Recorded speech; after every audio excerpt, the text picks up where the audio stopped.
안녕하세요. 알고 보면 쓸모있는 마포의 생활정치 알쓸마생, 바로 시작하도록 하겠습니다. 오늘 한 분이 빠지고 세 분만 지금 함께 하고 계십니다. 네. 뭐 일정상 갑자기 어려운 함께하기 좀 어려운 일이 있으셔서 다정한 재단의 한진숙 씨가 빠지고 세 분 함께 하고 계십니다. 자, 인사를 좀 하고 시작할까요? 어느 분이 먼저 하실까요?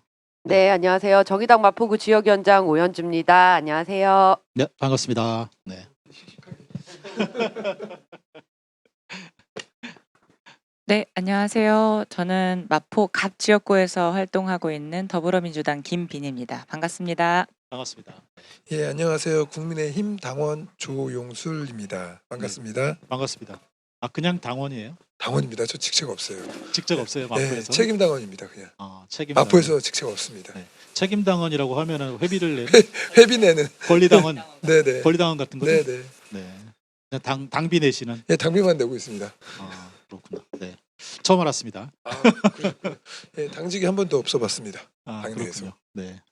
자, 어쨌든 저희 알쓸마생 지난번 때 저희가 이제 작은 도서관 관련된 내용을 다뤘는데 굉장히 많은 분들이 좀 관심을 가져주셨어요. 그래서 현재 상황이 어떻게 되고 있는지를 짧게 좀 말씀을 드리고 뭐 오늘 이야기로 좀 들어갔으면 좋겠습니다.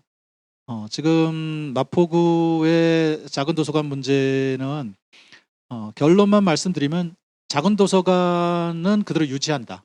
네, 유지하고 그 어디죠? 공덕동에 있는 늘 푸른 소나무 작은 도서관, 이곳은 마포구에서 직영을 한다. 그리고 이 작은 도서관 중에 3곳은 학습 공간을 조성한다. 네. 이런 정도로만 현재 지금 정리되어 있는 상황이고요. 뭐 학습 공간을 어떻게 조성할지, 뭐 직영을 하게 되면 어떻게 직영할지, 이런 내용들은 사실 아직 뭐 정리되어 있지는 않은 것 같습니다. 네, 않은 것 같고, 좀 아쉬움이 있다면은 뭐 이번 기회에 좀 마포구의 도서관 정책 전반을 좀 한번 이야기 나누는 그런 좀 공론장이 있었으면 좋겠다라는 생각이 좀 드는데, 뭐 꼭 공론장을 한 번 할 필요는 없지만 뭐 여러 번에 걸쳐서 작은 도서관 문제라든지 마포의 전체적인 도서관 문제라든지 이런 것들을 쭉 뭐 이용자분들, 주민들의 의견, 뭐 행정, 구의회 이런 의견을 쭉 모아서 좀 다듬는 기회가 되었으면 좋겠다라는 생각을, 그리고 저희가 지난번 때 그 얘기를 했었잖아요. 근데 뭐 그게 좀 진행되지 않은 것은 조금 아쉬운 부분이 좀 남아 있는 것 같습니다. 네. 혹시 작은 도서관 관련돼서 뭐 오늘 뭐 추가로 하실 얘기가 있으신 분이 있으실까요? 없으세요? 네. 말을 아끼시면 안 되는데. 저번 시간에 할 거 다 해가지고. 네. 네, 뭐 일단 더 지켜봐야 될 상황이잖아요. 저번 우리 방송한 이후로 앞으로 이제 마포구가 어떻게 하고, 그리고 뭐 이제 논의의 과정들이 어떻게 이루어지고, 그리고 그 참여하는 사람들에 대한 또 다른 문제 제기, 그때까지는 일단은 보는 게 맞지 않겠나 싶고요. 네. 일단 취지에 맞게끔 우리 방송에서 논의된 것들도 많이 어느 정도는 어필이 되지 않았나 뭐 싶은 부분도 없지 않아 있습니다. 그래서 네. 아무튼 그래서 다른 주제로 저는 하도록 하겠습니다. 알겠습니다. 자, 오늘은 사실 저희가 이 알쓸마생을 시작한 이유가 마포의 이슈나 현안을 다루기보다는 좀 마포의 핵심적인 어떤 지역 이슈, 그러니까 지역 의제 이런 거와 관련돼서 좀 깊이 있게 토론해보고 거기에 대한 어떤 대안들을 한번 찾아보는 그런 의미로 저희 시간이 마련되었는데, 그동안 뭐 쓰레기 소각장 문제라든지 작은 도서관 문제라든지 이런 현안들이 펑펑 터지면서 약간 현안 중심의 이야기를 해왔어요. 네. 그래서 이제 앞으로는 이 알쓸마생을 원래 좀 기획된 의도대로 가면서 그때 뭐 이렇게 그때 현안이 이슈가 생기면은 좀 짚어보는 그런 식으로 좀 가봐야 할 것 같습니다. 자, 오늘은 좀 참여하신 분들이 각자 좀 이런 얘기 좀 오늘 해보자라고 좀 던져주시면 그 얘기를 중심으로 좀 돌아가면서 얘기를 해보죠. 제가 그 며칠 전에 이제 전라남도를 놀러 갔다 왔습니다. 놀러 갔다고 해야 되나? 예. 그래서 강진, 장흥 요 일대 들면서 일종의 제 아지트가 있어요. 거기 이제 그 장흥 이제 읍이라고 하죠. 장흥읍이나 아니면 제가 주로 마량이라고 하는 지역 가서 많이 지내거든요. 마량이요? 예, 그 강진에 있는 강진과 장흥 접경에 있는 마량이라는 그 남쪽에 있는 바다인데 개인적으로 굉장히 좋아하는 곳입니다. 카페도 이쁜 것도 좀 있고요. 그리고 뭐 맛있는 것들도 많고 뭐 지역 연고가 있는 건 아니고요. 지역 연구도 좀 지역 있고요. 연고가 있어요. 네네. 그 강진 같은 경우는 뭐 예전에 가까운 분이 거기에 집거하셔서 자주 내려간 것도 있지만 이제 집안 내에도 이제 그쪽에 연고가 있어서 내려가기도 하는데 그 내려가서 카페에서 이제 커피 한잔 하면서 좀 그 지지난주에 좌담회 때문에 좀 많이 힘들었어요. 그래가지고 좀 이제 쉬다가 왔는데 그때 낮에 온도가 20도를 넘기더라고요. 네. 그리고 서울을 왔더니 갑자기 엄청난 한파를 지금 경험하면서 지금 몸이 적응을 못하고 있는 상황인데 문득 그 생각이 들더라고요. 사람이 따뜻한 곳에 있을 때는 별로 생각이 안 들다가 추운 곳에 오니까 일단 집이 냉골이잖아요.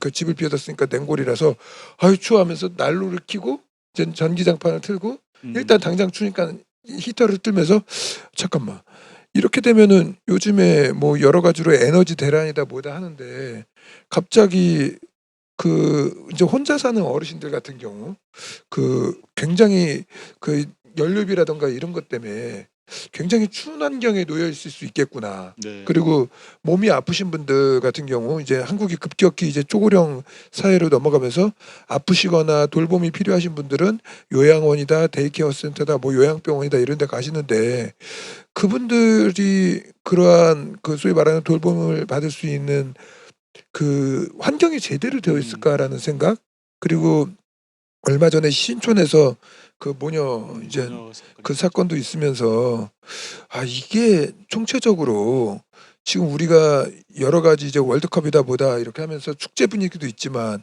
소위 말하는 갑작스럽게 잊혀지는 환경에서 가장 취약한 사람들은 어떨까라는 좀 생각이 들더라고요. 네. 그래서 좀 살펴봤더니 그 이번에 그 올해 들어서 저기 공덕동 옛날 산업인력관리공단이 있는 데는 시립 노인 이제 센터가 들어왔어요. 요양이랑 데이케어라는 그리고 뭐 서부 쪽도 있고 뭐 이렇게 여러 가지가 있는데 그쪽에 이제 홈페이지 들어가서 이렇게 봤더니 그 어르신들 대기 번호가 굉장히 많이 있더라고요. 한참 뒤에. 그래서 어느 날 내가 아프고 내가 돌봄이 필요한 게 자, 한 달 뒤에 아플 예정입니다 하고 오는 게 아니잖아요. 그 한 달 뒤부터는 그 치매가 올 예정입니다. 이런 게 아니란 말이죠. 근데 그분들이 이제 현실에 직면했었을 때 그러한 어떻게 보면 공적 영역의 도움을 받고자 하려고 할 때 들어가고래야 들어갈 수가 없는. 그래서 일부는 좀 세치기 하려고도 하고 세치기가 되는지 안 되는지 모르겠지만 뭐 제가 알아본 바에 의하면 내가 누구인데 날 좀 먼저 넣어줘라는 압력을 많이 받는데 원칙적으로 안 된다 이게 홈페이지에 공지가 되기 때문에 하는데도 우회적으로 계속 하는 분들도 있다라고 들었고 그러면은 우리가 이러한 돌봄만 과연 문제인가라고 했었을 때 그 또 다른 영역을 좀 봐야 될 필요가 있을 것 같아요. 거기에 종사하시는 사회복지사님들 그리고 요양보호사님들, 간호조무사님들, 뭐 영양사 뭐 그리고 시설 관리하시는 분들 다 이런 분들이 있는데 이분들의 처우는 그러면은 하는 이제 우리가 뭐 맨날 뭐 여기저기서 뭐 어느 정도 노동력에 대해서 얼마나 정당한 임금을 받느냐에 대한 논의들을 많이 하는데 과연 얼마나 많이 받을까 해서 직급표를 좀 봤어요. 직급에 따른 그 급여표를 최저임금에 간신히 그러니까 그분들은 최저임금이 올라가면은 급여가 많이 올라가고 안 올라가면 이제 적당히 올라가면서 거기에 약간의 수당이 1-20만 원 정도에 해당되는 그래서 그런 부분들이 있다라는 생각이 들면서 이게 노인뿐만이 아니라 아동 뭐 장애인 전체적인 돌봄에 대한 영역에서 돌봄에 대한 환경도 문제지만 거기서 종사하시는 분들에 대해서 우리가 어느 순간부터 그런데 일하시는 분들을 당신들은 자원봉사의 마음으로 해야 돼라고 하는 그러한 인식을 갖고 있었던 게 아닌가라는 생각까지 들더라고요. 그래서 이러한 이슈가 되지는 않지만 꼭 필요한 부분들이 우리 이제 방송에서 좀 추적해서 네. 마포구부터라도 좀 개선이 될 수 있게끔 하는 노력들은 좀 필요하지 않겠냐. 그리고 이게 추워가지고 당장 여기 걸어오면서 나만 추운 게 아니라 추우면은 이제 저는 이제 아침마다 그래도 그 몸은 이렇지만 조깅도 하고 막 열심히 몇 킬로씩 뛸 정도로 체력이 되는데 저보다 몸이 약하신 분들은 네. 더욱더 취약한 환경에 놓여 있는 거기 때문에 좀 이러한 이야기가 우리가 현안이 있을 땐 그걸 다뤄야 되지만 네. 이런 것들은 겨울에는 특히 좀 많이 살펴봐야 되지 음. 않겠냐라는 생각이 들더라고요. 네. 굉장히 길게 얘기를 해주셨네요. 그렇군요. 다음부터 아니, 짧게. 네. 그 이제 얘기해 주시는 거 너무 공감하고요. 당을 잘못 가신 것 같아요. 당을 잘못 선택하신 것 당을 잘못 같다고요. 선택. 아니 국민의힘이 그런 거를 해야죠. 당연히 집권 여당이고 제가 좀 짚고 싶은 거는 당연히 해야 되는 겁니다. 이거는 그 돌봄 약자와의 동행. 네. 돌봄 관련해서 돌봄이 국가 책임이고 그래서 그것과 관련해 가지고 그 돌봄 서비스를 제공하는 종사자들이 정당한 처우를 받아야 된다 이런 얘기들이 사실 굉장히 진보 진영에서 이제 돌봄 정책 기본법을 입법해야 된다라는 얘기로 많이 나온 거고요. 뭐 단적인 대로 전 정부였던 이제 문재인 정부가 추진했던 커뮤니티 케어라고 해서 지역사회 통합 돌봄 네트워크를 만들어야 된다. 요런 정책들이 이 마을을 기반으로 한 돌봄이 이루어져야 된다. 그래서 지역사회에서 어르신들이 편하게 늙을 수 있어야 되고 건강을 챙길 수 있어야 된다. 이런 것들이 추진되었는데 문제는 이제 이 국민의힘이나 이런 곳에서는 이 돌봄 서비스를 제공하는 종사자들의 처우에 대한 어떤 사회 서비스원을 설립하자. 이런 것들에 대해서 전반적으로 부정적인 의사를 가지고 있고 그래서 사실은 지금 이 현 정부 들어서 돌봄 지역사회 통합 돌봄 네트워크 관련한 것들이 제대로 추진될 수 있을까? 왜냐하면 장기 계획을 세워놨거든요. 그래서 지금 시범 사업을 끝내고 본 사업 궤도에 올라야 하는 상황인데 이것들이 잘 추진될 수 있을까 의구심이 많이 드는 상황인데 어쨌든 국민의힘 이 지금 당원께서 얘기해 주시니까 지금 적극적으로 책임 당에 좀 얘기해 당원님께서 주십사. 네. 바로 이제 당에서 힘을 가지셔야 이게 국민의힘에서 제가 아까 말씀드렸던 이러한 것이 저는 그냥 것들을 평당 할 수가 있습니다. 평당원인데 그러니까 이런 분들이 당직을 맡으시고 당권을 가지셔야 되는데 네, 그래야 이제 사실 정쟁만 할 것이 아니라 정책을 가지고 싸울 수 있잖아요. 그래서 그것들을 이제 국민들이 관심을 가지게 될 정치의 바람직한 모습인데 하루속히 저희가 그 당권을 가지시도록 적극 네. 돕도록 하겠습니다. 서울시도 사실 약자와의 동행을 굉장히 중요한 선거 때 캐치프레이즈를 놓고 마포도 그러잖아요. 약자와의 동행이라고 해서 이제 구 조직 안에도 넣어놨고 해서 과연 약자와의 동행을 어떻게 할 것이냐라고 하는 것이 굉장히 좀 관심이긴 해요. 근데 아직까지 어떻게 하겠다라고 하는 것이 이렇게 딱 좀 시각적으로 보여지는 건 아닌 것 같아요. 저는 그 국민의힘 차원에서도 조금 이제 잘못 이제 이렇게 안 갔으면 좋겠다는 생각이 드는 게 약자들한테 내가 베풀게라는 취지의 접근법이 아니라 결국에는 사회 구성원으로서 특히 이제 노인 같은 경우는 사회적 기여를 그 한평생 하신 거잖아요. 그래서 그분들이 그 단순하게 돌봄이라는 게 그 병원에 잘 넣어주면 되지 그리고 뭐 그 놀이교실 만들어주면 되지가 아니라 더 중요한 돌봄은 그분들이 그 사회 구성원으로서 역할을 하면서 그 일자리도 갖고 돈도 벌고 그리고 어떠한 행위에 종사할 수 있게끔 하는 그러한 돌봄이 일차적으로 되어야 되는데 단순하게 내가 이걸 뭐 돈 내주면 되지 이런 접근법이 아니라 그분들이 어떻게 보면 또 다른 성장을 하실 수 있는 걸 일차적으로 두고 이차적으로 했을 때 그 어떻게 보면 그분들의 진짜 필요한 돌봄 이제 신체적으로 필요한 돌봄에 대한 거는 그다음 것으로 가야 되는데 그 순서가 좀 바뀌지 않았으면 좋겠다는 게 같이 가는 거다라고 생각하는 게 맞다고 봅니다. 저도 노인 돌봄 그러니까 굉장히 관심이 많고 또 제가 조금 자세히 짚어볼 만한 계기가 있었어요. 제가 이제 친한 그 아주 이제 정말 친언니 같은 가족이 있는데 다 자식들이 해외에 있었어요. 그러고 보니까 부모님들이 이제 90세가 다 돼 가시는데 서울에 이제 홀로 있으시고 부부만 있으시고 케어가 조금 부족한 그런데 너무 이제 건강하시니까 인지를 못하고 있었는데 알고 보니까 이제 중증 치매이셨던 거죠. 그거를 알아차리지 못해서 제가 이제 케어를 이제 도와드리는 걸로 했었는데 어쩌다 보니까 이게 그냥 뭐 잠시 몇 번 가서는 될 일이 아닙니다. 이 치매라는 게. 그래서 일단 건강보험공단에 이제 그 노인요양급여를 신청을 해야 되고 등급수를 판정을 받아야 사회복지사가 하루에 몇 시간 돌볼 수 있고 그 돌봄 비용을 이제 국가에서 지급할 수 있는 그런 것들이 나오는데 그것도 한 달 정도 걸리고 그러고 나서 하루에 종일 케어가 필요하잖아요. 그런데 4시간만 하시고 가셔야 되는데 아까 최저임금 말씀하셨지만 그러면 추가로 돌보던 사람이 돌보는 게 좋으니까 그러면 이제 이제 가족이 그 비용을 부담을 해야 그분들을 쓸 수가 있는 거죠. 그리고 또 뭐 그런 것 뭐 형편이 나은 분들은 그게 가능하겠지만 그게 가능하지 않으신 분들은 뭐 데이케어 센터 이렇게 가야 되는데 데이케어 센터는 말씀하신 대로 기능을 100% 하고 싶지는 못한 것 같다. 왜냐면 일단 그 내부에서 이제 설립된 지도 얼마 되지 않았고 그것들이 기능을 하고 있는데 기능을 이제 예를 들어 뭐 치매 안심센터가 2020년에 만들어졌는데 그 이후 바로 코로나가 터져서 이제 닫아버린 거죠. 그러니까 이제 전화 상담 빼고는 하기가 좀 어려운. 그래서 이제 뭐 이러한 것들이 좀 계속 제가 경험을 하게 되면서 관심을 많이 가지게 됐습니다. 아까 말씀하신 이제 신촌무녀 사건은 사회적 약자, 그러니까 제도권에서 어떻게 보면 사각지대에 놓여서 기초수급이나 이런 것들이 전혀 보장받지 못하는 부분이라서 조금 더 이것도 더 다른 분야의 아주 큰 중요한 분야인 것 같고 노인 돌봄이라는 거는 뭐 사회적 약자라기보다는 우리 사회의 주류시잖아요. 지금 이제 65세 이상 노인분들이 훨씬 더 많은 비중을 차지하고 있기 때문에 제가 요즘에 경로당에 인사를 가면 그냥 오래 사세요가 아니라 오래오래 건강하게 사세요 이렇게 말씀드리잖아요.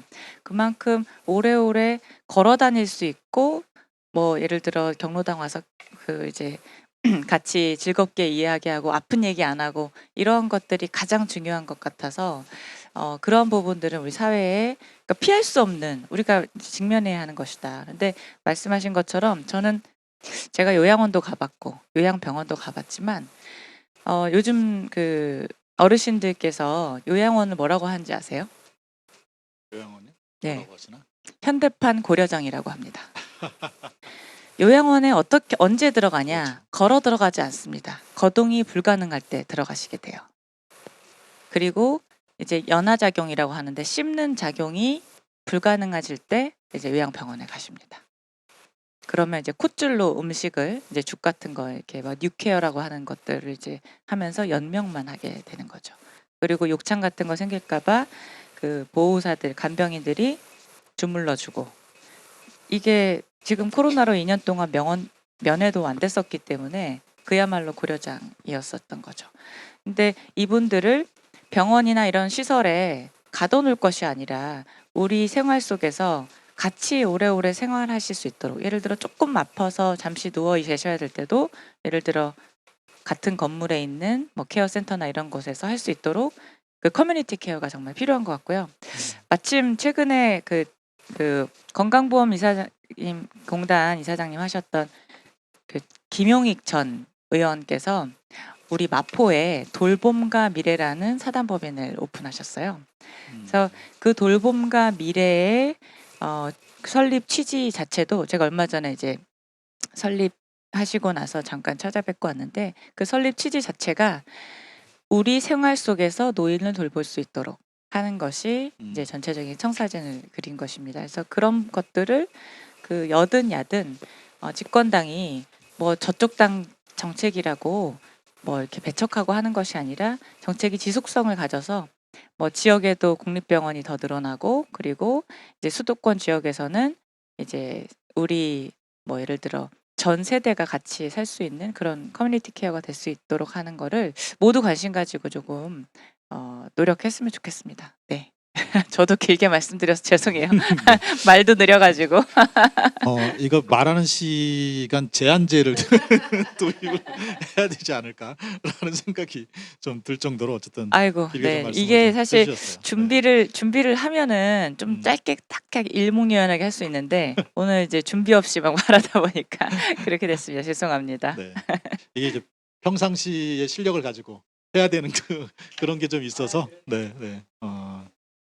그러니까 어쨌든 이 노인복지 관련돼서는 이제 저희 어머님도 그 요양원에 있다가 돌아가셨거든요. 네, 돌아가셔서 그 실태를 너무 잘 알고 있고 말씀하신 것처럼 현대판 고려장이라고 하는 얘기. 그러니까 자식의 입장에서도 그런 느낌이 들어요. 어떻게 집안에서 케어를 못하니까 요양원에 보내놓고서 그 다음에 뭐 요양에 보내면 특별하게 할 게 없어요. 할 만한 게 없어요. 그냥 가서 인사드리는 정도뿐이 없거든요. 네. 그러니까는 와 이게 과연 나이 들면은 가야 되는 마지막 길이 이건가라고 하는 생각이 끊임없이 들고 그러면 이제 그렇지 않으면 이제 시설에서 나와야 되는 거잖아요. 네, 시설에 나와서 집에서 돌보거나 지역에서 돌보거나 이렇게 해야 되는 건데 이제 그게 이제 좀 커뮤니티 케어라고 하는 거잖아요.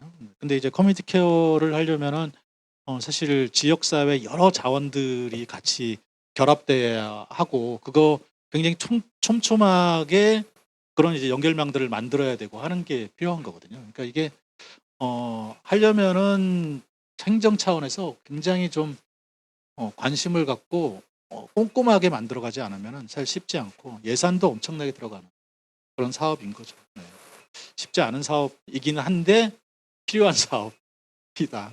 이미 우리나라에서 노인 돌봄을 위해서 예를 들어 요양보호사나 사회복지사에게 지급하는 돈들이 있잖아요. 아까 뭐 요양급여에서 2급 받고 하면 한 4시간 정도 돌봄을 하는데 지금 우리나라 65세 이상, 그러니까 65세 이상 노인에게 지급하는 그러니까 한 사람, 예를 들어 뭐 치매 환자라고 봤을 때 한 사람당 1년에 지급하는 돈이 국가에서 4,300만 원 정도 돼요. 제가 이제 이게 한 3년 전 통계인데 1인당 4,300만 원을 국가에서 지급을 하고 있는 거예요, 이미. 그러면 그 비용을 커뮤니티 케어에 이제 전환을 해서 사용을 한다면 예를 들어 우리는 지금 가정 방문해야 되잖아요. 근데 커뮤니티가 있으면 지금 요양병원에 사는 것처럼 뭐 노인분 이제 어르신들 한 30분 계시면 요양보호사 한 5분, 복지사 2분 이렇게 담당해서 뭐 의사도 한 분 계실 수 있고 이런 식으로 이제 예산을 전환해서 돌려서 커뮤니티 케어가 가능하게 할 수 있지 않을까 하는 이제 생각을 해봅니다. 네. 네. 뭐 커뮤니티 케어와 관련돼서 얘기를 하면 굉장히 길어지긴 할 것 같아요. 네. 이게 어쨌든 집에서 이제 가정에서 쉽지 않으니까 뭔가 이런 공동주택이라고 하든 뭐 이런 것도 만들어야 되고 그 공동주택 안에서 생활이 가능하고 치료가 가능하고 그리고 거기서 또 일도 가능한 뭐 이런 주택을 많이 만들어야 하는 건데 그게 이제 예산이 굉장히 많이 수반되는 일이고 하니까는 쉽지는 않은데 어쨌든 뭐 한 발씩 한 발씩 그 발을 좀 뛰어가면서 가야 되는 건 맞는 것 같습니다. 그 방금 이제 주택 얘기해 주셨는데 한 가지 조금 아이디어 이렇게 지역의 뭐 다양한 정치 관계자들이 조금 주목해서 봤으면 하는 게 서로 돌봄 주택이라고 최근에 마포구 저기 아현동 푸르지오 아파트 옆에 생겨났어요.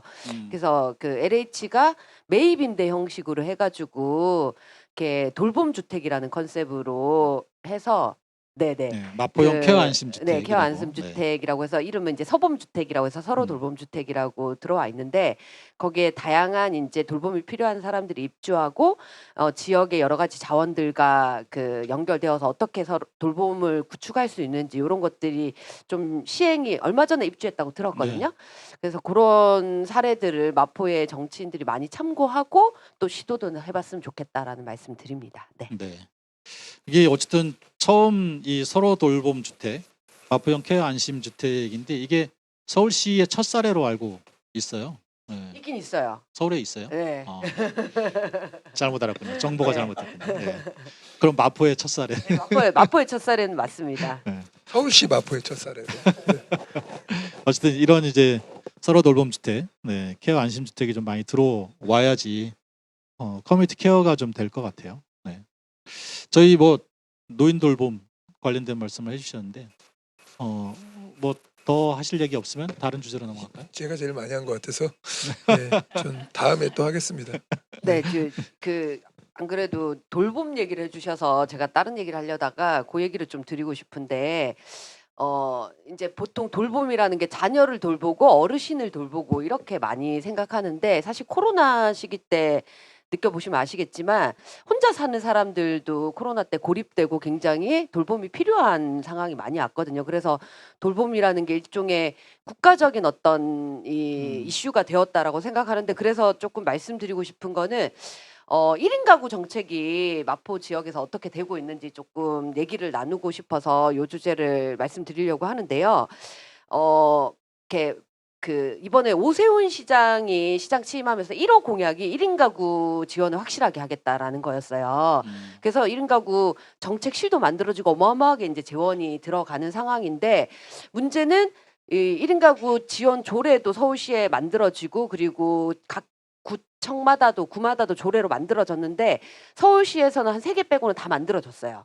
그리고 마포구도 만들어졌어요. 근데 마포구에 1인 가구 지원 조례가 만들어졌음에도 불구하고 1인 가구 지원 센터는 만들어지지 않고 있거든요.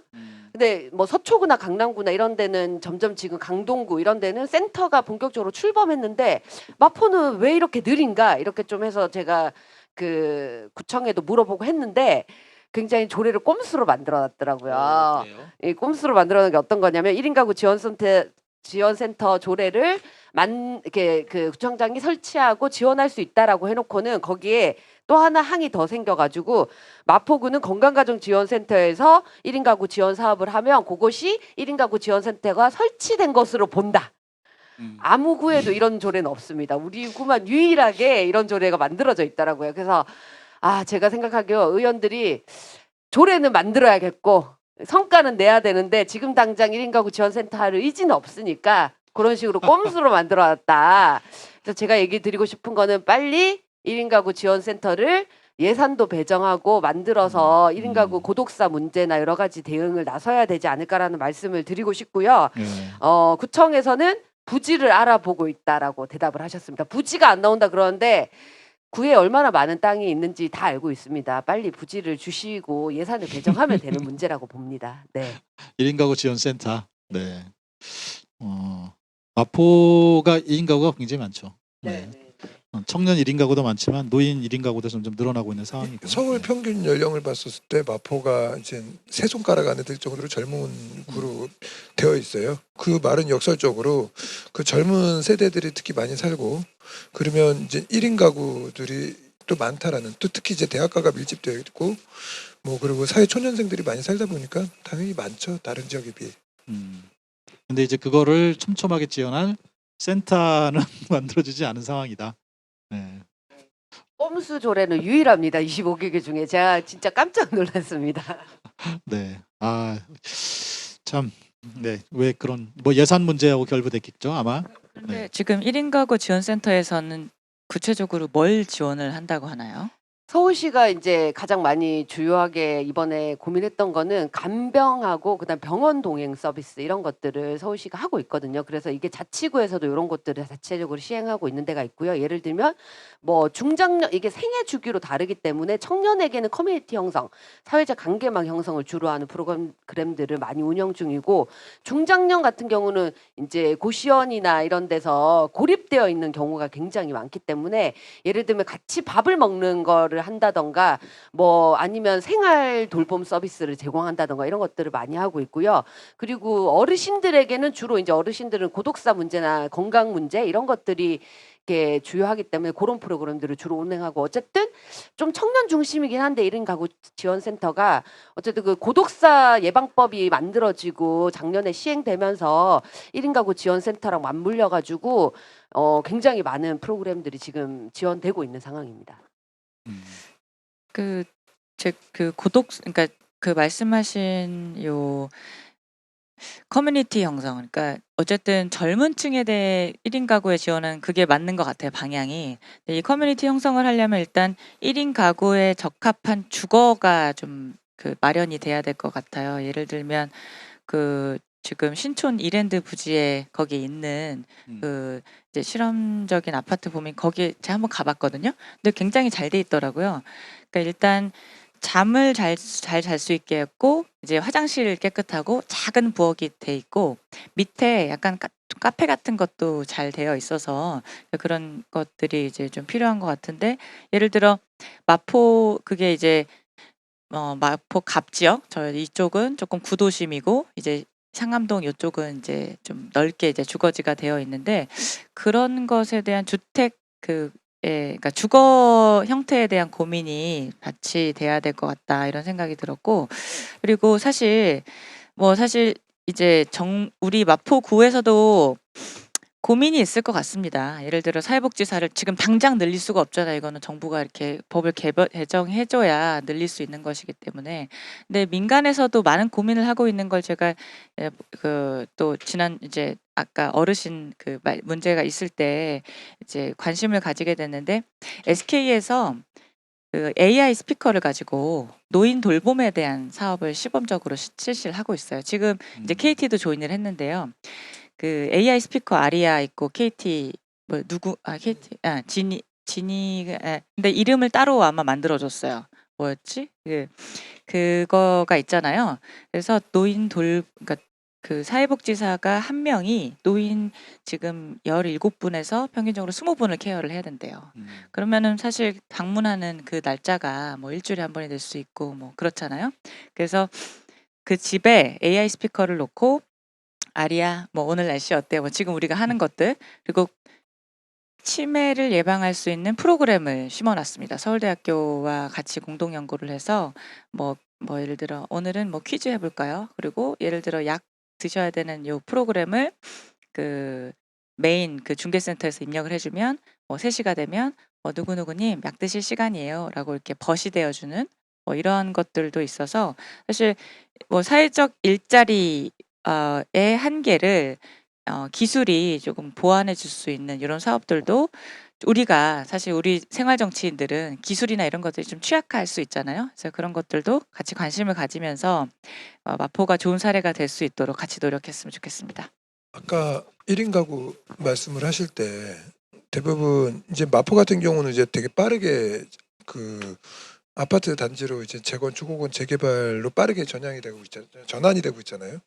근데 지금 얼마 전에 이제 그 폭우가 내렸을 때 사건도 그렇지만 대부분 마포에 있는 그러한 다가구 주택 이러한 그 주거 밀집 지역 그 반지층에 가면은 거의 대부분의 거주자가 그 중장년의 1인 가구 혹은 이제 청년들 중에서 조금 이제 생활이 어려운 분들 이런 분들이 대부분 LH나 SH 통해서 전세자금 대출 받아서 거주하시는 분들이 대부분인데 실제로 그분들 같은 경우 이제 수급자로서 이렇게 지원을 받기도 하지만 아무래도 그런 것 때문에 문 앞을 안 나가요.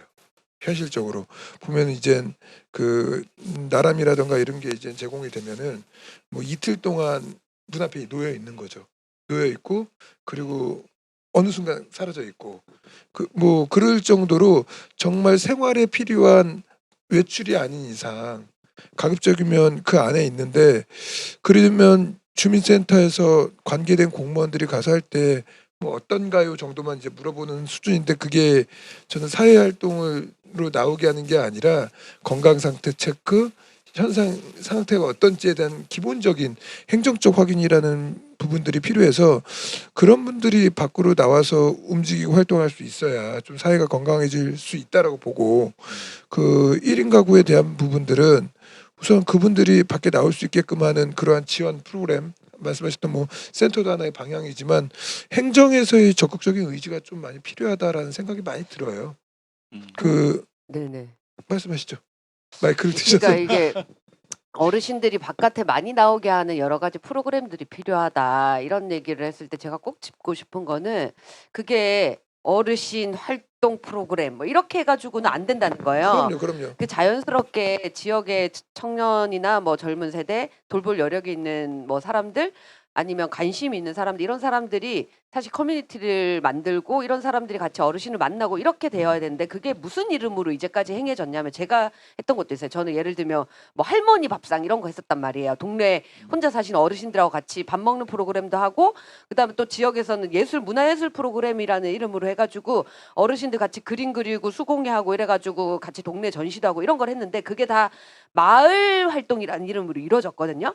근데 정작 이제 이 마을 활동이 오세훈 시장은 전혀 뭐라고 해야 되나 뭐 이 ATM기다 이런 표현을 쓰면서 사실 이번에 거의 다 삭감하는 방식의 그 예산 집행을 했잖아요. 저는 이거를 본인의 정치적인 득실로만 따지고 사실 그 안에 뭐 여러 가지 정말 제대로 된 활동 아닌 활동 있었을지 모르겠지만 어쨌든 이런 방식으로 마을 활동이 다 사라지면 저는 그런 것들을 용언할 거라고 봅니다.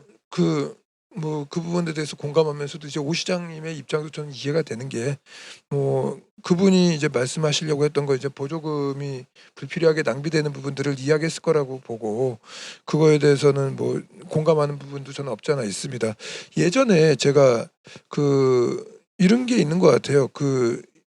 뭐 잘 아시겠지만 옛날 그 방송에 나와서도 그 소금길이라는 걸 만들어 가지고 골목 재생 사업을 한 적이 있었거든요.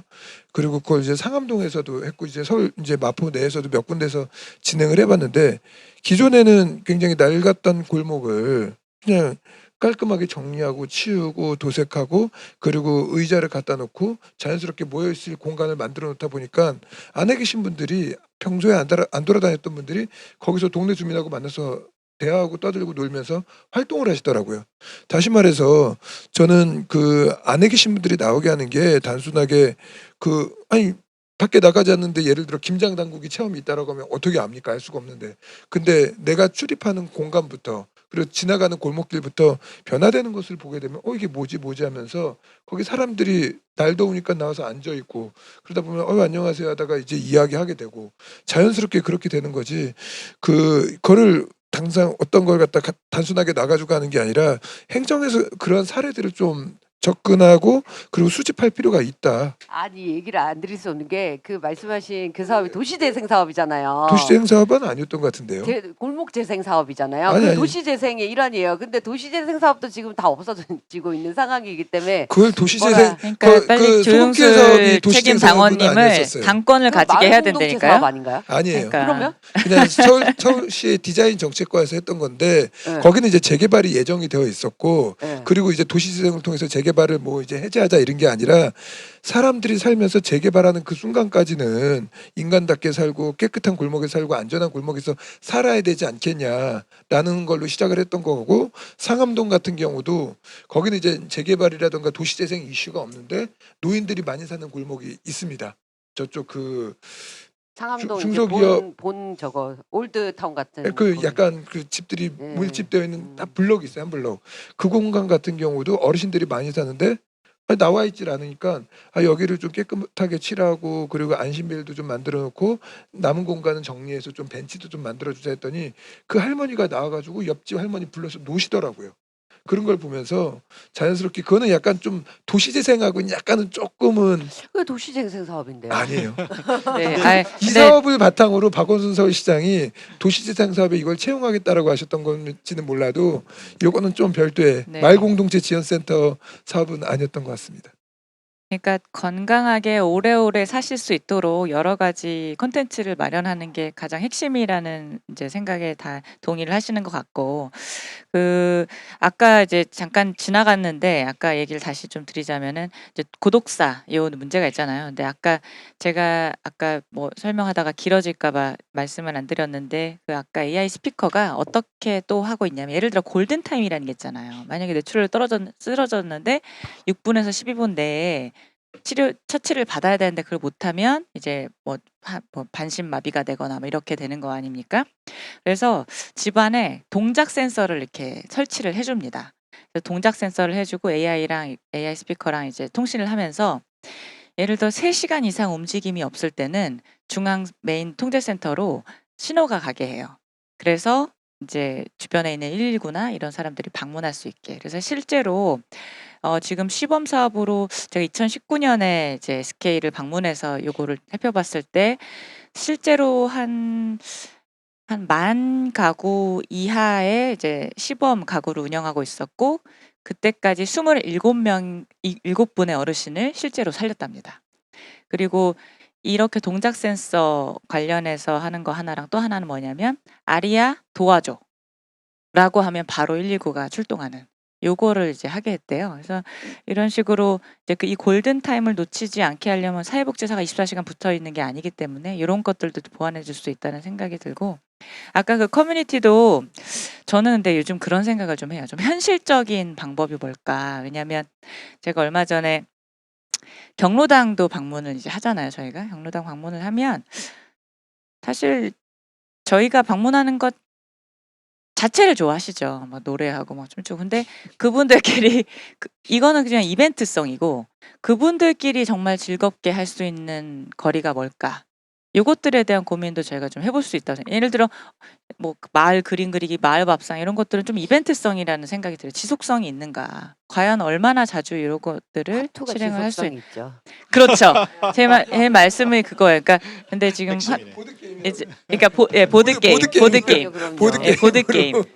어르신들끼리 웃으면서 함께 즐겁게 할 수 있으면서 이제 두뇌 요런 것들에도 도움이 될 수 있는 콘텐츠를 우리가 더 이제 마을 안에서 할 수 있도록 도와주는 것이 저희의 역할이 아닌가 싶습니다. 네. 그 오늘 주제가 주로 이제 복지 돌봄 쪽으로 쭉 얘기가 되었네요. 근데 저희 시간도 지금 의외로 시간이 좀 많이 지나갔어요. 예. 지나가서 다른 말 좀 많이 했다고 주제로 지적받고 네. 그다음부터 짧게 하느라고. 다른 주제로 좀 넘어가 보죠. 제가 좀 말씀을 드리면은 그 마포구의회가 지난 8대에서는 상임위원회 회의를 생중계를 했어요. 생중계를 했는데 9대 9위에 들어오면서 생중계를 중단을 했거든요. 그래서 그러니까 뭐 저 같은 경우는 어쨌든 좀 관심이 많으니까 예전에 이제 시간이 안 되면은 그거를 유튜브로 봤거든요. 근데 지금은 볼 수가 없는 거예요. 그래서 이게 왜 갑자기 중단됐을까라고 알아보니까는 기술적인 문제다. 기술적으로 완벽하지 않아서 이 상임위원회 회의를 외부로 공개하기가 좀 어려워졌다. 이렇게 얘기를 하더라고요. 그래서 참 이건 좀 굉장히 아쉬운 부분이 아닌가라는 생각이 좀 들거든요. 다른 뭐 인접구 같은 경우 뭐 영등포구나 은평구 같은 경우는 이제 모든 회의를 다 이 유튜브로 공개하고 생중계하거든요. 네. 그러니까 우리는 늦게 시작했는데도 불구하고 또 뭐 기술적으로 완벽하지 않은 상태 때문에 중단되는 그런 사례가 중단되어 있어서 이걸 좀 뭐 예산을 좀 투입하든지 해서 기술적으로 부족하다면은 그거는 뭐 다시 재개해야 되지 않을까 싶어요. 많은 예산이 되는 문제는 아닌 것 같고요. 음. 그 기존에 이제 구청 내에 이제 방송을 진행하는 이제 홍보부서들도 있기 때문에 뭐 장비의 부족함은 아닌 것 같고 저는 뭐 행정이나 정치나 전부 다 기본적으로 공개 행정이 원칙이다. 그리고 공개되는 이제 그 자리가 제일 원칙이라고 저는 보기 때문에 당연히 그거는 그 그거는 의회가 행정을 견제하는 거라면 의회는 주민들이 견제하고 지켜봐야 되는 부분들이 많이 있거든요. 그렇기 때문에 그거는 당연히 요구해야 될 부분들이 있고 충분히 정말 기술적인 제약이 있는 게 아니라면 그 응당 당연히 그냥 뭐 누구를 초점해 줄 필요도 없잖아요. 전체적인 장면만 해도 되는. 하다못해 저도 이젠 그 코로나 때 어떻게 보면 교회 모임 집합이 이제 금지되고 그리고 그 이후에도 제가 지방에 갔을 때 교회 예배조차도 저는 온라인 예배 많이 드렸거든요. 지금도 드리고 있고. 그래서 당연히 그거는 기술적으로 어려운 부분이 아니다. 교회에서도 그냥 그 카메라 하나로 다 그걸 하고 있는데 그래서 그거는 당연히 시민사회 쪽에서 요구해야 되고 이제 지역 언론에서도 요구해서 우리가 이젠 뭐 의사록도 공개를 요구하는 마당에 그거는 뭐 공개적인 자리이기 때문에 그냥 하는 게 맞다라고 봅니다. 그 제가 이제 왠지 방송 관련해서 뭔가 논평을 냈던 기억이 있는 것 같아서 찾아봤는데 2021년 12월 말에 이제 정의당 마포구의원에서 논평을 냈었어요. 5억 원 방송 장비 구입하고도 마포구에 중계가 안 되고 있다. 마포구청에 책임 있는 대책을 요구한다. 이 논평이 나온 적이 있는데 당시에 이제 마포구가 그 패기 있게 의사 중계를 하겠다면서 방송 장비 5억 원을 구입했는데요. 방송을 안 하는 거예요. 그래서 왜 안 하냐 물어봤더니 보안 문제가 있다. 이게 이제 그 뭐라고 해야 되나 중계 시스템을 통해 가지고 각 그 동주민센터에 이렇게 송출되는 방식의 장비거든요. 근데 그게 보안 문제에 막혀서 이게 무용지물이 됐다라는 거예요. 그래서 하여튼 그거는 뭐 정확한 어떤 구체적인 건 모르지만 저희가 주장했던 건 뭐냐면 아니 핸드폰에 유튜브만 실시간 중계해도 모든 국민들이 그 링크 들어가서 볼 수 있는 시대에 이게 웬 말이냐. 5억 장비 이거는 책임질 사람은 책임지고 그것 때문에 안 되는 거라면 책임지고 이거 유튜브 중계해라. 유튜브 중계만 해도 된다. 이런 얘기를 했는데 제가 하고 싶은 얘기 핵심은 뭐냐면 이거의 그 방송 중계가 안 된다라는 거의 근본적인 문제는 기술 문제가 아니라는 거예요. 그냥 핸드폰 가지고 중계만 해도 이거 실시간 중계할 수 있습니다. 그렇기 때문에 사실상 폐쇄적인 구의 운영을 하겠다는 거고 그 안에서 여러 가지 예산 논의나 혹은 구정의 운영 방향을 주민들에게 알리기 싫다. 이게 핵심적인 거라고 보고 굉장히 반민주적인 행위이고 이렇게 마포구의회가 계속적으로 뭐 아무리 뭐 정권이 바뀌고 뭐가 하더라도 마포구의회는 정말 바뀌는 게 없는 것 같아요. 한 20년 동안 어쩜 이 모양인지. 네. 그 유튜버들 처음에 방송할 때 들어가는 비용이 4만 원, 5만 원이에요.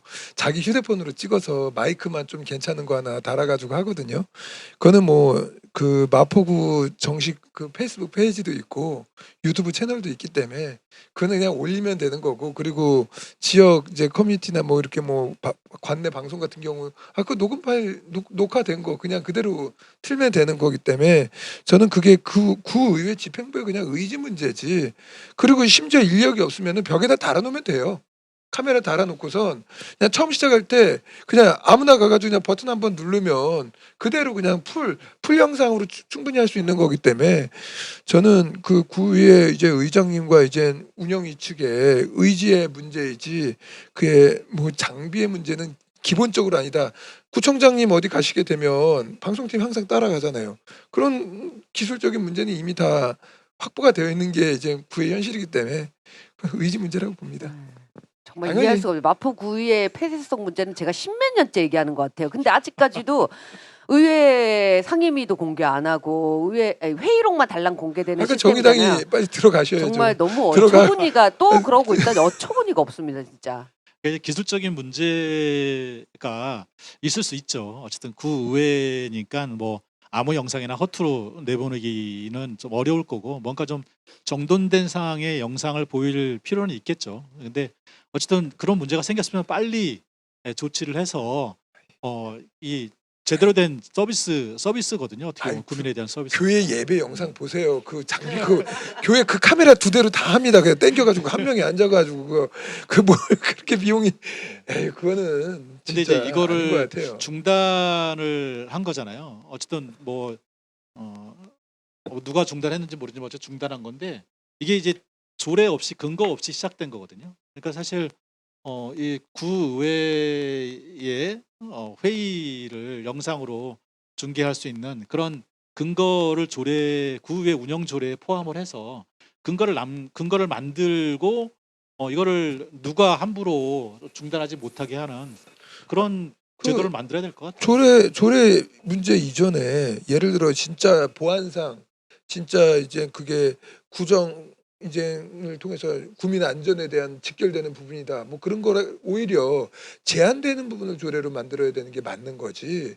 기본적으로 모든 행정과 이제 의회 의사록 이런 것들은 다 공개가 저는 원칙이라고 보고 그거는 이제 조례 부분이 아니라 법령상에서도 충분히 그럼 국회에서 그럼 다 비공개인가요? 아니라는 거죠. 공개를 원칙으로 하되 비공개를 해야 될 때 의장의 권한 혹은 이제 그거를 갖다가 주도하는 뭐 위원회의 권한으로서 이 건은 굉장히 논란이 될 수 있기 때문에 비공개로 합니다 하고 하면 되는 거예요. 공개가 원칙이고 비공개 규정을 하는 조례가 맞는 거지. 좀 저는 접근 방식은 좀 반대로 하는 게 맞다라고 보고요. 기본적으로 다 공개가 원칙입니다. 네. 어쨌든 다시 좀 영상 중계, 라이브 생중계 다시 재개됐으면 좋겠다는 마음을 좀 가져봅니다. 네. 공감합니다. 눈치 없이 너무 강경하게 얘기한 것 같다. 네, 뭐 그거는 당연히 소신이라 네. 그렇게 얘기했습니다. 지금 뭐 두 분은 하고 싶으신 주제 조금씩 얘기하셨는데 김빈 씨는 혹시 시간이 많이 남아 있지는 네, 않은데요. 그냥 짧게 지금 뭐 방송에서도 뭐 많은 미디어에서도 이야기하고 있는 지금 화물연대 총집단 행동이라는 것에 대해서 좀 관심을 많이 가지게 됐고 저도 많이 더 살펴보게 됐는데 사실 우리가 이제 지금 화물연대 화물차 운전자가 몇 분이나 되신지 아세요 혹시? 지금 통계로 63만 명 정도 됩니다. 오, 예, 63만 명인데 그 40만 명은 아마 노조에 가입한 숫자일 거예요. 노조는 70% 가입이 돼 있어서 그 정도가 됩니다. 제가 70 그래요? 그건 나중에 그럼 제가 확인해 확인해 보겠습니다. 보겠습니다. 확인해서 화물차 운전자 화물연대가 이제 가장 노조 가입률이 높다고 해요. 왜냐면은 이제 사업장에 속해 있는 것이 아님에도 불구하고 워낙 열악한 근무 환경과 노동 환경에 시달리고 있기 때문에 그렇다고 이제 저도 최근에 공부를 해서 그 통계를 찾아내게 됐는데 그럼 얼마나 힘드신가 제가 좀 궁금하잖아요. 왜냐하면 저희는 주로 우리 노동자라고 하면 사무직 또는 생산직 이렇게만 생각을 하고 그럼 사무직에 비해 생산직이 힘들고 열악하지라고 하지만 우리가 이 화물 노동자에 대해서는 잘 생각을 해보고 접할 기회가 없으니까 얼마나 좀 힘드신가. 그래서 최근에 이제 자료도 많이 나와서 보셨을 텐데 그 컨테이너 사물 기사 김 씨, 그러니까 이분이 김원식 기사님이신데 시사인이 24시간 집중 취재를 하고 4건의 기획 기사를 냈습니다. 그래서 시간 되시는 분들, 주민분들께서는 찾아보시면 정말 이해하시는 데 도움이 될 것 같은데 한 달 수입이 1,300만 원이에요. 그러면은 우와, 뭐 엄청 1,300만 원 많이 엄청 버네. 많이 생각할 수 버네 있죠. 이렇게 했는데 고정 지출이 있습니다. 이 그렇죠. 고정 지출이 기름값이 670만 원, 고속도로비 80만 원, 그리고 뭐 요소수, 엔진오일, 타이어, 차량보험 이렇게 관리비 이렇게 해가지고 또 들고 그리고 또 화물차가 사실 뭐 내가 돈이 있어서 막 갑자기 막 몇 억짜리 화물차 사가지고 하는 게 아니잖아요. 그래서 36개월 할부 이렇게 해서 할부값 내면 할부값이 한 달에 한 300만 원 정도. 그러면 고정 지출이 언뜻 봐도 남는 게 없는데요. 1,160만 원이에요. 그러면은 가져가는 게 140만 원입니다. 140만 원. 근데 화물차 운전기사가 뭐 20대 뭐 별로 없을 거 아닙니까? 보통 가장일 수도 있고 뭐 예를 들어 그렇잖아요. 그러면은 3인 또는 4인의 가장이라고 봤을 때 140만 원이 과연 그렇게 힘든 노동의 대가로 적합한 것인가? 그래서 도입된 게 안전운임제잖아요. 안전운임제는 사실 이제 화물주가 화물차 기사에게 얼마에 갈 거냐라고 이제 비딩을 하는데 그때 갑질을 하기 때문에 내가 가는 그 정당한 금액보다 조금 더 이렇게 싸게 갈 수밖에 없게 하는 그런 환경인데 그래서 정부가 한시적으로 최저임금제처럼 적어도 몇 킬로를 가면 얼마 이상은 보장해 줘야 된다라고 해서 화물주가 정당한 그 임금을 줄 수 있도록 요임을 줄 수 있도록 하는 것이 안전운임제였는데 이게 2022년 12월 31일 날 한시 종료되죠. 종료되는 거죠. 그러니까 일몰제 조항을 넣었기 때문에. 그래서 그거 일몰제는 안 된다. 일몰제 근데 그때 시행될 때 약속을 했어요. 그 합의문에 일몰제를 폐지하고 그리고 지금 이 안전운임제가 모든 화물에 적용되는 게 아니었습니다. 어떤 데 됐었냐면 일단 우리가 가장 시급함을 요하는 게 택배잖아요. 우리 빨리빨리 택배 받아야 되잖아요. 택배, 그러니까 화물, 그리고 컨테이너, 그리고 시멘트. 요렇게만 적용이 됐었고 나머지 화물에는 또 적용이 안 돼 있었어요. 그래서 이러한 안전운임제의 품목을 확대하고 일몰제를 폐지하라라는 게 이제 화물연대가 요구하는 조건이고 지금 정부가 사실 좀 이제 약속한 것도 있고 하니까 부드럽게 하면 좋을 텐데 일단 업무를 개시하고 협상 테이블에 나와라라고 하니까 지금 강대강으로 되는 거거든요. 그래서 이 참 너무 뭐랄까 너무 폭력적이라는 생각이 일단 들고요. 그러니까 기존의 노사 합의 파업에 대한 그 협상의 톤앤 매너도 더 뭐랄까 그걸 지켜도 지금은 협상이 될까 말까인데 이런 것들에 대해서 조금 더 폭력적으로 가는 요 태도가 참 안타깝고 조속히 대화 먼저 해라. 근데 뭐 제가 자꾸 길어지는데 이제 아시겠지만 업무 개시 명령을 내렸습니다. 네. 대화를 시작을 하는 거는 고사하고 당장 업무 개시를 해라. 업무 개시 안 하면 안전운임제 폐지하겠다. 이런 것까지 이런 행태에 대해서 많은 국민들이 이제 너무 안타깝고 또 분노하고 계시고 이런 것들에 대해서는 우리 조용술 책임 당원께서 빨리 힘을 키우셔서 뭐 이제 당에도 말씀을 많이 이 해주셔가지고 얘기를 하면 저도 할 되게 수 많이 있도록 길어지는 게 있기 할 수 때문에 있도록 저는 해주시길 짧게 바라겠습니다. 하겠습니다. 네. 짧게 안 하겠습니다. 오늘은 제가 하게 되면 이거 한 10분은 얘기해야 될 것 같아요. 저는 이거에 대해서 생각 긴 말을 짧게 줄이는 게 능력이니까 그- 한마디만. 뭐 안전 길어질 것 같은 아니, 불길한 예감. 아니 그 외국 사례 봤을 때 안전운임제 뭐 이런 것들은 분명히 도입 사례가 있는데 저는 현재 이 파업이 어떻게 보면은 크게 국민적 공감을 못 받는 이유를 좀 살펴볼 필요는 있다라고 봐요. 그러니까 제도는 필요한데 이제 책임도 같이 따르는 게 저는 맞다라고 보거든요. 예를 들어 국민들이 체감할 때 과적, 과속 이런 것들을 하지 않고 생활소득을 보장하라 이건데 그 과연 그게 건수별로 잘 지켜지고 있었는지 그리고 그 국토부의 소위 말하는 절충안이 제대로 논의가 되긴 한 건지 이러한 부분들에 대한 이제 책임 부분 그리고 국민들의 공감을 이끌어내는 그러한 것들에 있었을 때 그닥 이렇게 엄청난 지지를 못 받는 이유는 꼭 필요한 제도임에도 불구하고 그 도로에서 저도 이제 운전하면서 굉장히 많이 그런 위협을 많이 느낍니다 아직도. 그리고 제 차를 초월해서 가는 화물차를 보면서 이제 제가 정속 주행을 하는데 초월을 하더라고요. 그러면 이제 속도 제한 장치도 풀었다는 얘기거든요. 그런 것들을 보면서 그러한 것들이 이제 기본적으로 정부 차원에서도 그런 걸 관리 감독할 수 있는 것들을 화물 연대 쪽에서도 이제 수용을 하고 그러면서 이제 본인들이 이제 주장하는 이제 안전운임제라든가 이런 것들에 대한 그 요구 조건도 확실히 하고 이런 것들이 필요하지 않을까라는 생각이고 제가 디테일하게 지금 얘기는 하지 않겠지만 저는 기본적으로 그 권리와 책임은 항상 따른다는 게 제 기본적인 생각입니다. 아니 근데 그 과적 과속 논리를 계속하기엔 이 방송이 과로가 길어지지 아니 그러니까 과적 과속 길어질 거라고 과로의 예상을 그러니까 핵심은 그거예요. 과적 과속 과로를 하게 만든 원인이 바로 무엇인가? 화물주가 빨리 하라는 거잖아요. 빨리 물건을 싣고 하라는 근데 거기 그걸 다 때문에. 떠나서 속도 제한 장치 풀고요. 그리고 근데 아니, 보세요. 잠깐만. 그 그 시간 안에 그 화물을 운송하지 않고 화물차가 하차하지 아니라 그걸로 않으면 인한 피해자도 생각을 아니, 하셔야죠. 아니 그러니까요. 그래서 화물차 운전기사들은 자신의 생명을 담보로 그러니까 속도 제한 장치를 푸는 사례에 대해서는 다른 얘기고 그냥 그건 불법이에요. 속도 아니, 제한 장치를 푸는 그 거. 불법을 하게 하면 내가 돈을 못 25톤 트럭이 받는데 120 이렇게 그러니까- 달리는 건 말이 안 그러니까 되죠. 그 제 생각에는 그 노동자가 불법을 저지르게 하는 그 원인을 정부는 제거를 해줘야 되는 겁니다. 그게 정치가 하는 일 아닙니까? 예, 제가 그래서 이걸 안 보세요. 하려고 한 건데 그- 이게 지금 그 근데 이거는 윤석열 정부 나온 지 6개월도 안 됐는데 기존에 그거 3년 연임하면서 그 왜 시스템들을 안 만들어내는 거죠? 아닙니다. 지금 데이터는 나오고 있어요. 지난 3년간 안전운임제를 실시한 결과 과적 과속 과로가 훨씬 줄었고요. 이 데이터는 DTC라는 데이터가 있습니다. 디지털 테코 그래프라는 BTG군요.